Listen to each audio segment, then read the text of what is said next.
नाज़रीन, डॉक्टर आफिया सिद्दीकी की रिहाई से मुतल्लिक अमरीकी महकमा ख़ारजा का रद्द अमल जो है वो सामने आया है। चूँकि रिसेंटली पाकिस्तान की हुकूमत ने अमरीकी वजारत ख़ारजा को एक ख़त लिखा था, और ये ख़त जो था आफिया सिद्दीकी की रिहाई से मुतल्लिक था।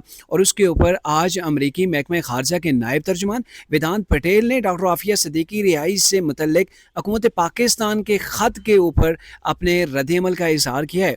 वाशिंगटन में प्रेस ब्रीफिंग के दौरान डॉक्टर आफिया सिद्दीकी की रिहाई से मुतल्लिक ख़त के मामले पर रद्द अमल देते हुए वेदांत पटेल ने यह कहा है कि वो निजी सफारती राबतों के ऊपर बात नहीं करेंगे।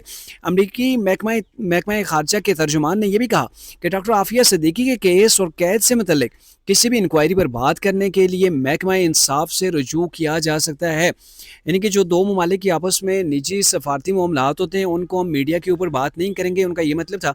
और दूसरे नंबर के ऊपर ये बताया गया कि आप पाकिस्तान अगर आफिया सिद्दीकी की रिहाई से मुतल्लिक जो है वो कोई इंक्वायरी चाहता है, उनकी जो है वो रिहाई से मुतल्लिक इंफॉर्मेशन चाहता है, तो वो हमारे महकमा जो इंसाफ है उससे रुजू करे, यानी कि उनकी जुडिशरी से रुजू किया जाए।